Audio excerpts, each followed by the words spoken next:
Hey guys, it's Mrs. C, and I am coming to you with a complex video. We are simplifying your quadratic solutions that were no solutions, and we're turning them into complex numbers. So let's jump right in and just even explain what the heck I just said. So when you've been solving quadratic equations, there's been times, and you know it, that you get an answer something like that.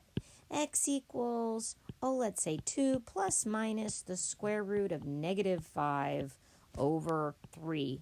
Just making that up. Now, at the point that we see a negative inside of our radical, we've told you, abort, stop, it's no solution. Sometimes we've said null set. Other times, no real solution. And in either of those, and all three of those situations, you knew it was a no solution.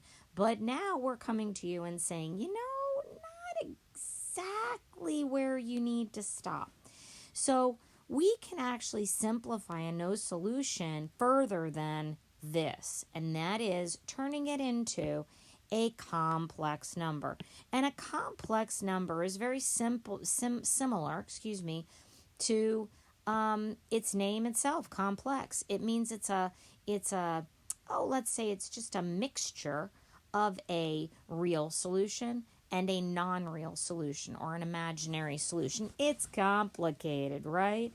It's not just one or the other. It's a mixture of both. And so what we're saying is that this little expression can actually be turned into its real parts and its non-real parts. But we have to bring in a new player in the game, guys. We got a new player in the game, and that player is... Come on, player. I'm giving you a new color. That little player is I. Now, I is a really amazing little variable. I is similar to pi. Pi is a symbol that we use to represent the number 3.14159. You know how it goes, on and on and on. And instead of writing on and on and on, we use the symbol pi. Well, very similarly, instead of just stopping and saying no solution, we actually bring in another player, letter I. And letter I is going to take the place of that negative, and he's going to hold it there, but in his own little self, like a little variable, just holding that value. Let me show you what that would look like. Inside that square root, let me switch back to green maybe for a bit of a visual here. Inside that square root, we have negative 5, right? And the square root of negative 5, using the properties of radicals that you already know, the square root of a negative 1 times the square root of 5, that would be who we would multiply together to get negative 5. You could have done it the other way. I know somebody's wondering, well, why didn't you do it this way? Excuse me, I have the hiccups. Well, because if I did it that way, I wouldn't be able to utilize I. So what I want to try to do is write the value of the square root as a product of the square root of a negative 1 and the other number, whatever the other factor was. And I'm going to tell you why right now. Because the value of I is the square root of a negative 1. That is who I is. Whenever you replace something with an I, you're only going to replace whatever square root of negative 1 was. So let me show you right here. I'm going to take this, and instead of writing that, I'm going to write I. And that's going to make it easier for me to simplify the square root of a negative 5, because the square root of negative 5 would be written in a complex form as I root 5. Now, the square root of 5 is that thing I was talking about, that real number. The square root of 5 is a real number. It's irrational, but it's still a real number, just like pi. Pi is a real number. It's just irrational.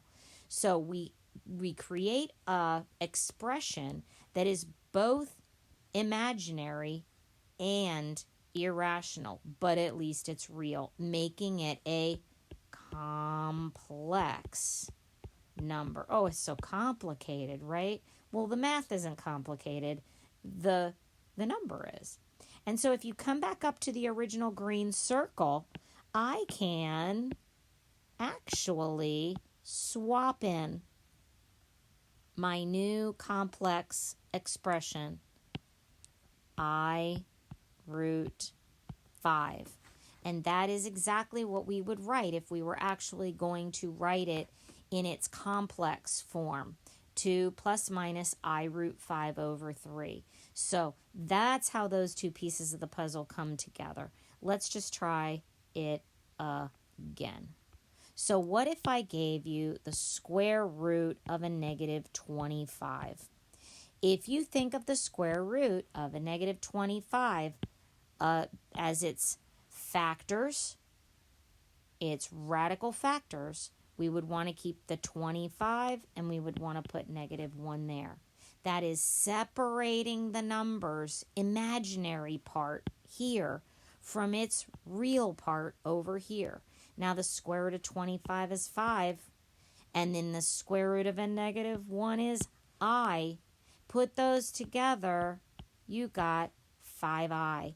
And so we would have 5i as the actual answer. And that's a lot better to do because there are more things that I could do with it. I'm going to back it out a little bit. Let me suggest that, let me just erase it for a second. Yeah, okay. Let's say, for example, that square root of negative 25 wasn't the only player in the game. What if I told you that there was 5 plus minus, I don't know, say 10 root negative 25 over 15? You might be saying, why did you just do all that? Because I want to show you the reason why we would want to actually even do this. Like, why wouldn't I just want to say, no solution, I'm done? Well, because you can go a little further. What we could do is remember the square root of a negative 25. Do you remember what we said it was? I remember what we said it was. My eraser tool is just too small. Let's try. There we go. We said that it was equal to 5i, right? Now, before I do that, let me just put this back because this might get a little bit complicated. I think we should take care of these little triangle numbers that we have right here. And if you wonder what I mean by triangle numbers, I'm looking here and I'm noticing those have a common factor. So before I bring somebody else into the mix, let's just clean that up. 5 into 5, 1, 5 into that 2, and 5 into that 3. I'm still going to need to do the same thing I would have. It's just my number's a little smaller. Maybe a little bit less likely I'm going to screw up. So right now I have a 1 plus minus 2 root negative 25 over 3. Now I want you to remember that the value of negative 25 is equal to, what was it? 5i. That's perfect.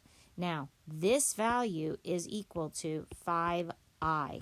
Now, if I'm going to get rid of that radical, because the radical was gone, my relationship between the two on the outside, or even back when it was a 10 before I simplified, is multiplication. So I'm going to multiply a 5i to a 2.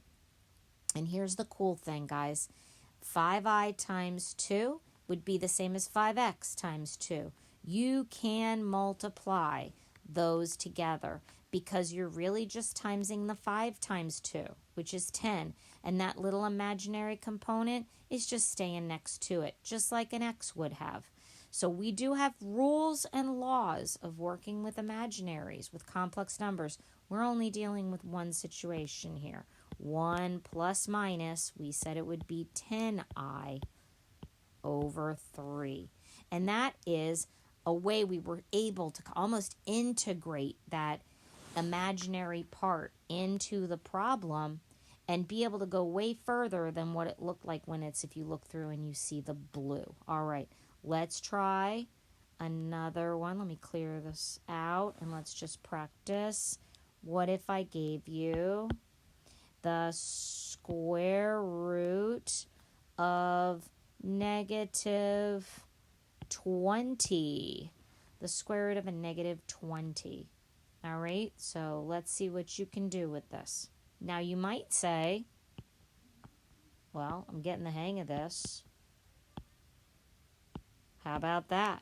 And I'd say that's a really good start, but can you go further? So I want to bring this guy down.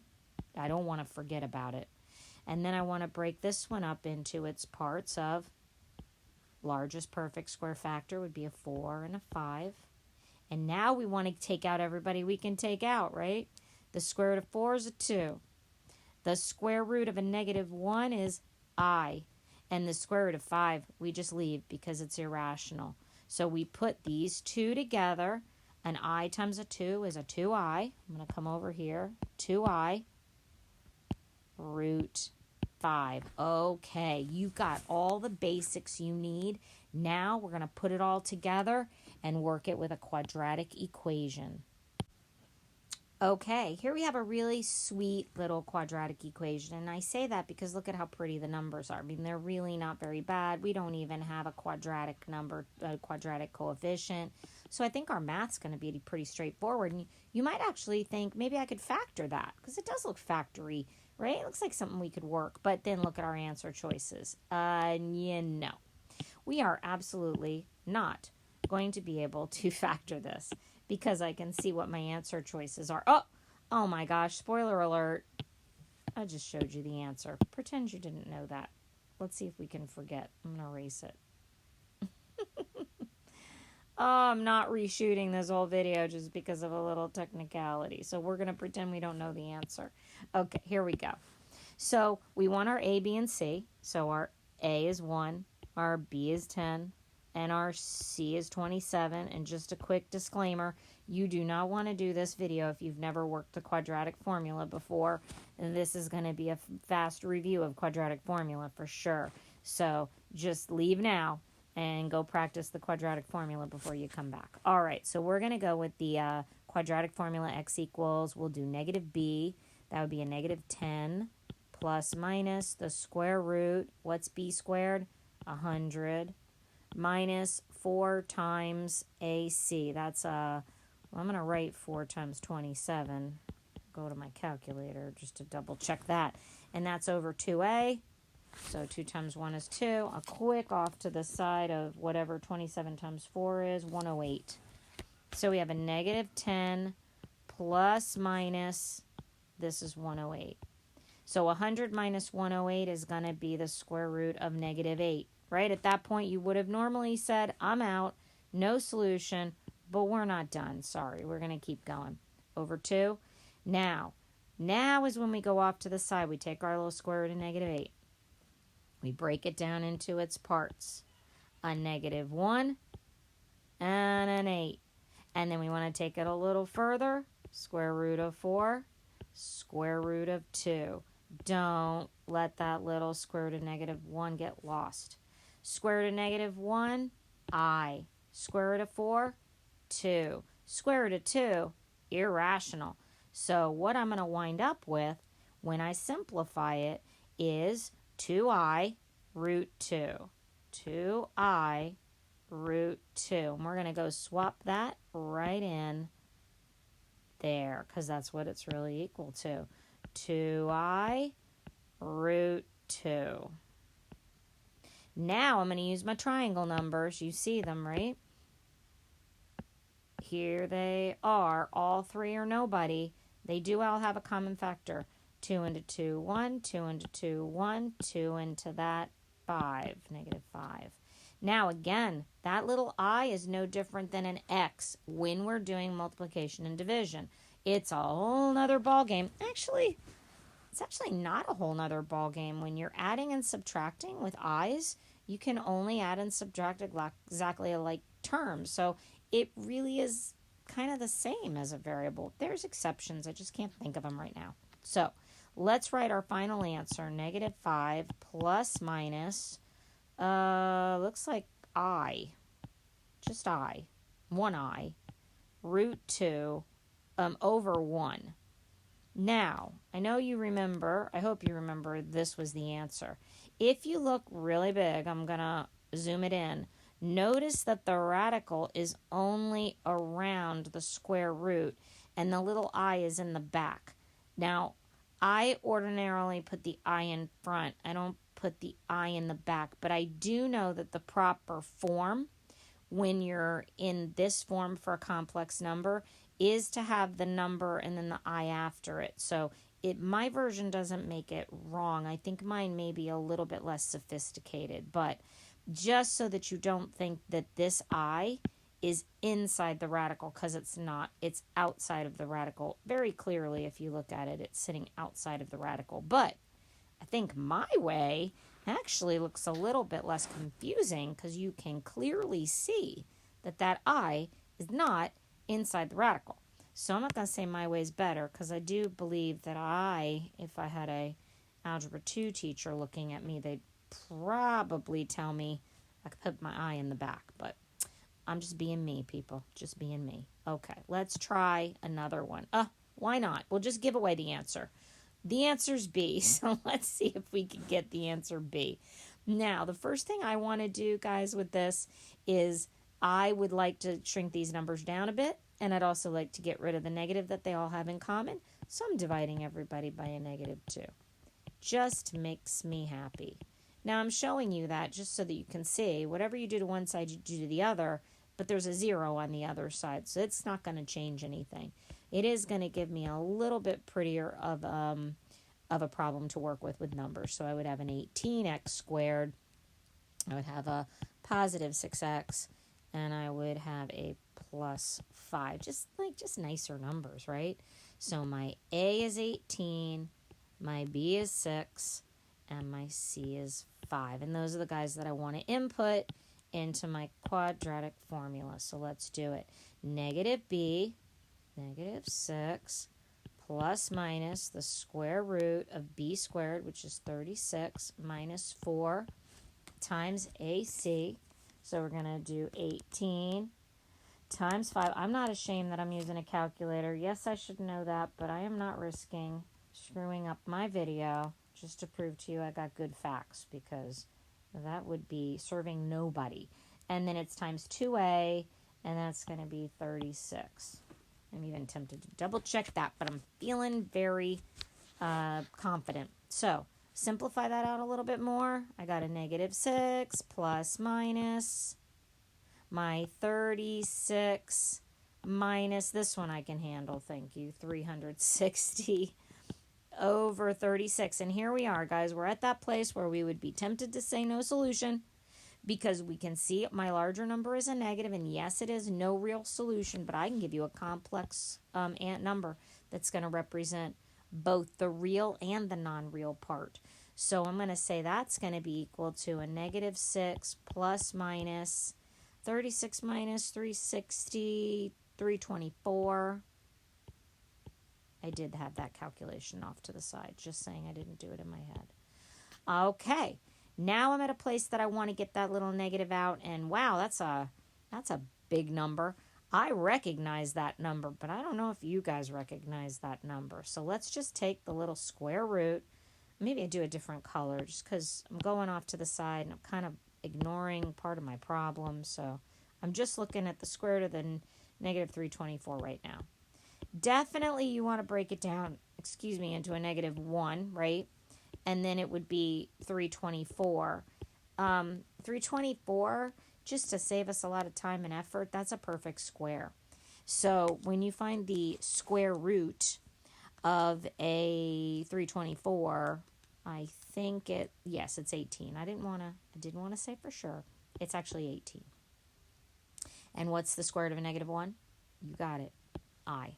So put those two together, you get 18i. So 18i will take the place of this guy right here. I'm going to leave it in purple. 18i. And then you want to do your triangle numbers. They're all triangle numbers, right? You got to do all three or nobody. And it looks like 6. 6 into 6, 1. 6 into that, 3. And 6 into that, 6. Giving me a -1 plus minus 3i over 6. And if you look, that was the correct answer. Okay, and you see how the i's in the back right there? It's not I in the front followed by a 3. It is the I in the back, and that's why we put that I in the back of the radical as well. It's just, to me, just doesn't look as good. All right, we got one more. I know this is a long video, but I feel like it's very, worth it. Okay, here's our choices, and oh my gosh, look at it. I had actually hidden the answer on this one. So we're going to do this blind. Can't simplify that. Can't divide anything out. No. Wish I could, but I can't. So here we go. A, B, and C is a 16, an 8, and a 3. I haven't done this one. I actually proofed those other two, but I haven't done this one. I'm working blind on this one. So it's a negative B, so it's a negative 8, plus minus the square root of B squared. 8 times 8 is 64, minus the 4 times the A and the C, and 16 times 3 is 48. Not going to lie, I checked that on the calculator as well, over 2A, and that's going to be 32. 16 times 2 is 32. Now I just want to clean it up a little bit. Negative 8 plus minus the square root. We'll do 4 times 48. That's going to be 192. And then bring that little 64 down. See, we have a negative. We have an imaginary solution. Now we just want to go ahead and figure out what 64 minus 192 is. I'll do it in the calculator. 128. Oh, actually, I do think I did this one already. Negative 8 plus minus, that one sounds familiar, negative 128 over 32. All right, here we go. I'm going to come off to the side, change my color. How about orange? Orange. I haven't done that yet. Negative 128. Break it up into a negative 1 and 128. Oh, good golly. Let's say, what about 16 and something? What if I divide by 16? I'm not going to lie, I was using the answer keys to try to help me get there. So I believe we are at, that was close, not fully good, is 16 times 8. 16 times 8 is 128, but I do notice that this guy has another perfect square factor. And so that means 16 times 4, that must be 64, right? 16 times 4 is 64. So it was really 64 and 2. And you don't have to go right there. You can work it slowly. But I just feel for this activity, if I could just show you the largest perfect square factor, it's going to be easier for you to kind of focus on what we're trying to focus on. So if we were to break the square root of 128 into its largest perfect square factor, which is 64, and the other factor, which is square root of 2, it's just going to bring me right to the final simplified version. Bringing my little square root of negative 1 down. Don't want to forget them. What's the square root of a negative 1? I. Square root of 64. 8. Square root of 2. Square root of 2. Okay. So here we are with what I would normally have written, and I'm doing it. I'm just doing it, people. To heck with the rules. I'm writing that as 8I root 2. And now I have my triangle numbers, and I'm going to simplify those. 8 goes into all of them. Into that 1, into that 1, and into that 4. Now, I'm searching for a clean space. I don't have one. I'm going to come off here. I'm going to erase that, and I'm going to write my answer the way I like to write it, and then I'm going to change color. I've got a negative 1 plus minus, I wouldn't write 1I, I would write I root 2 over 4. And I want you to see which answer choice has that, but has the I in the proper place and not where I put it. I think I agree. Is that it? I want to make sure. I've got a negative 1 plus minus the I in the back instead of in the front. Root 2 over 4. Feeling confident. Let's see if we get our little star. Bing! Oh, so thankful that that was right. Okay, guys. You know, this is a really long video, and I'm so proud of you for hanging in. I hope this cleared some things up about complex numbers as they relate to the quadratic formula. Let me tell you, there's a whole world of complex numbers out there that I didn't even get to yet. So this is just a little introductory on how to work a complex number to give you a complex solution instead of just saying no solution. But I do want to tell you, if your answer choices, guys, if it all said everything but, and then it said no solution, that would just be a weird option because all of these are no real solutions because they all have I. But if you're looking at numbers that are just real answers, real numbers, and one of those options is no solution, that no solution is the complex number, and you don't need to simplify it because it's not a multiple choice option.